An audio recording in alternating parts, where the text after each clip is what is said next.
record industry, and what I would argue is really the failure of the business model, changes in the cost of production, really lowering the barrier of entry, people producing money records on their own, and also changes in barriers of entry to distribution, using purely electric distribution and never actually producing a record or a CD, and how that sort of enters into your analysis.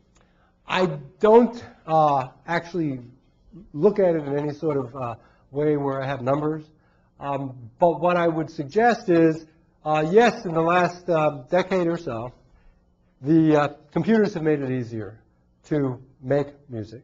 All right, but we've always had garage bands making music and putting them on cassette tape and sending it. There's lots of movies that do that, that show people doing that. There may be more of that now because it's easier to make the album. I'm not 100% sure.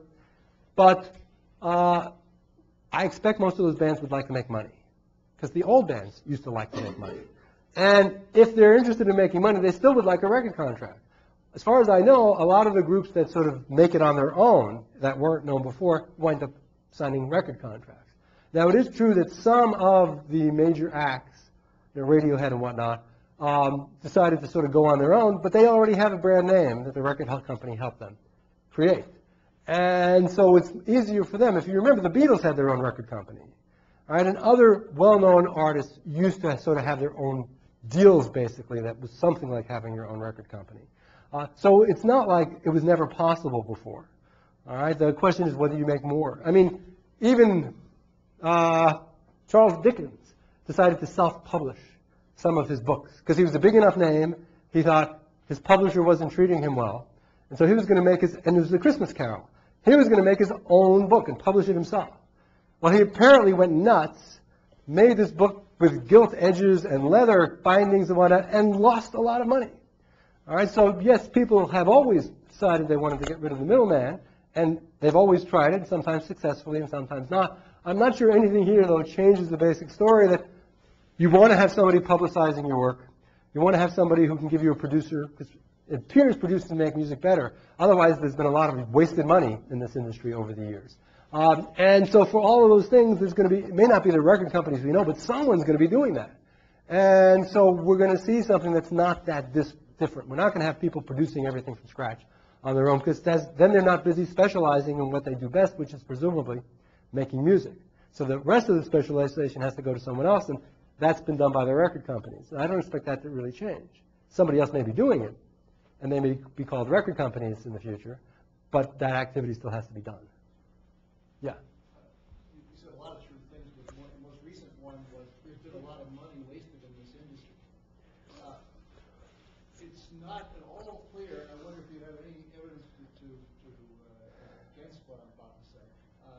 It's not at all clear that the record companies really have earned all the money that they spend. You could reduce the rewards to being a record company, and for that matter, reduce substantially the rewards to being a hit record artist, music artist, popular music artist, and you would still get a lot of music produced. Yeah, okay, there's two questions in there, I think. One is the record company and one is the artist. Right. Okay, and you're referring to the superstar effect, where there's a small number of winners who make it really big and lots of people who are not successful. And that's the way the industry's been, and that's the way a lot of these industries are. I can't tell you that I know that it's better to have the number that we have had, but what draws everyone in, to a large extent, is they want to be a star. And they want to make the money that goes with it. I'm not sure if you were just a star who actually was still living at home with mom and dad because you don't have enough money to buy a palatial estate, that people would want to be rock stars anymore. And I'm not sure the women would want them if that was the case. So the point is that, yes, we have a superstar effect here. Is that bad? Does it mean that somehow we're getting inefficiency? I don't know. I would have to street a stronger case that inefficiency exists, because it would mean we have inefficiency in baseball, and we have inefficiency in golf. We have inefficiency in all these tournaments where lots of people would like to do it, but they're not good enough. Let them stop wasting their time playing these stupid sports and do something more productive with themselves. I mean, that's sort of the argument you're making. I'm not particularly comfortable with that. I figure if this is what people want to do, they see the rewards. as long as they understand that, it'd be nice if they understand the odds. You're saying that the industry changes to reflect the reality that you can't make that kind of money anymore. Well, the industry will change. They're not making that kind of money anymore, and people will then have a presumably decreased interest in becoming stars because they're not as big a star as they were. So what?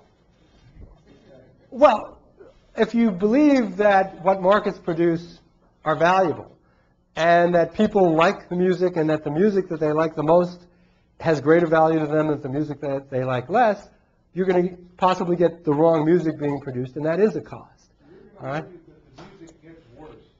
I don't think it is already, but I'm not going to please him until you. Right. yeah. Well, Tom, you're not considering what the world would be like without one less Justin Bieber, I think. It's kind of my point, yeah. Yeah. So How will we tell? you can put go back to the U.S. Japan on that. So the exchange rate for the yen was approximately 100 to the dollar, and it looks like there's rough parity then in the U.S. and Japanese sales. Well, I don't claim to remember what the exchange rate was between the two. I do. So they're roughly equal. Well, this is 1999. Yeah. Okay. Okay.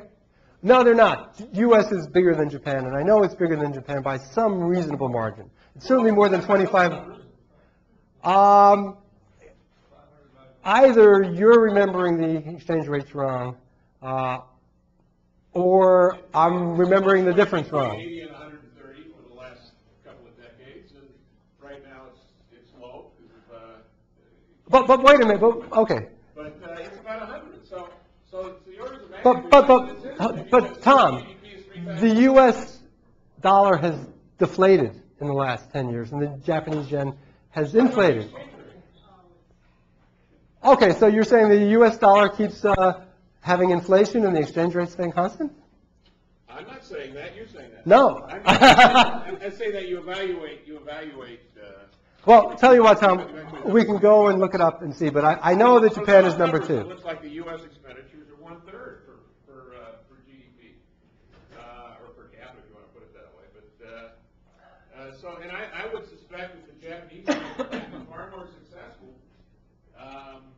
in selling music because they are. Well, wait a minute. If you're saying it's 100 to 1. I'm not saying it's 3 to 1.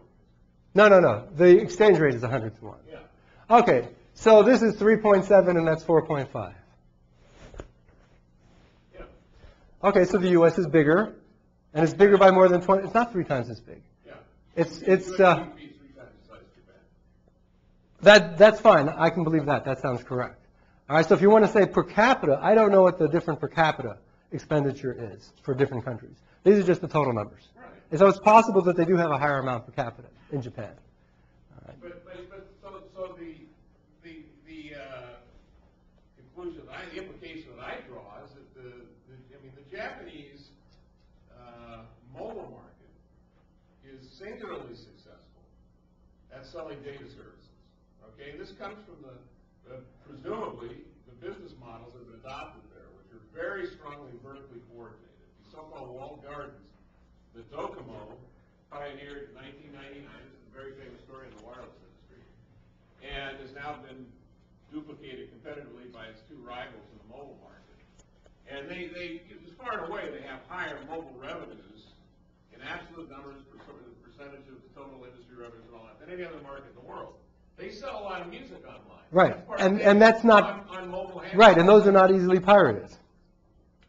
So that might explain why they've had the smallest Well, decline. that leads to my real question, which is that so you have models like that seem to be fairly successful, and you have iPod, iTunes hitting the market 2003 plus or minus, and that's tremendously successful in cleaning up a lot of this piracy.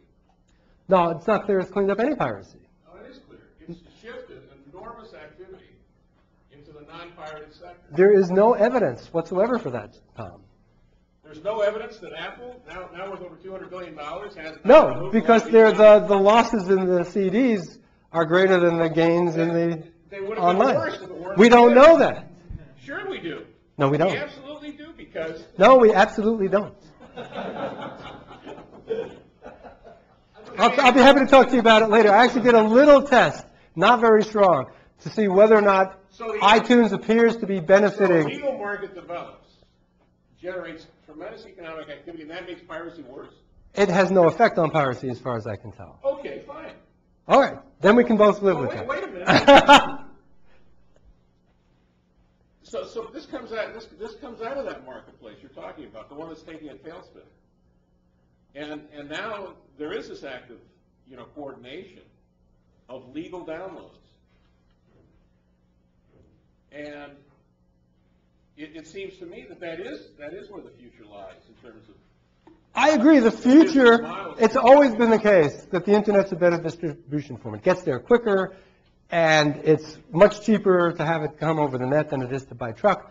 The future was always going to be downloading of some sort, legal downloading, presumably. So that was always going to be the future. The question is whether or not iTunes, and it was a reasonable assumption to think that iTunes was going to stem, at least to some extent, the piracy. But there's no evidence that iTunes has stemmed the piracy at all. So you're saying all substitution Seems to be from CDs. is from other stuff. There's no illegal. That's what the evidence. The illegal market. Yeah, what I did was a counterfactual, where I took a look and said, let's see if I can remember exactly what I did. If all the iTunes stuff hadn't happened, what would the market look like? Because we know what iTunes was, and when you take a look at that, you realize that that iTunes doesn't appear to be stemming the decline at all. Well, your forecast sucks. But it's based on actual evidence. Well, excuse me. Tom, we'll have to talk about it. But I admit it's not that strong. Let me go to the back. But of course you have no evidence for yours. Well, I'll take the last word there. Okay, you go. I noticed that a lot of your measurements for piracy, internet activity for a lot of cities. And I think what Professor Hazel is trying to get at is that you have services like Launch Radio and YouTube, which Launch Radio started in 1999 as an internet radio, completely legit, paid royalties and everything. And I know of that it's a commonplace in offices. You have YouTube running in the background listening to music. So how do you really separate out the illegal activity from the legal activity if you're just looking at internet activity? Are you talking about not what I presented here, but you're talking about a paper that I wrote that was one of the list of papers where I take a look across cities from 1998 to 2003.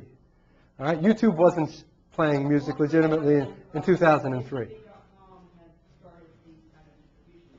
Okay, well, I take a look at cities, and I take a look at how the internet penetration has changed, and I take a look at how record sales have changed. All right, the easiest assumption, which would be sufficient, but it might not be true, is that the products you're talking about were about the same in all the cities, and then it just washes out. All right, now the other thing would be how big is your activity that you're talking about? What's the name of this radio?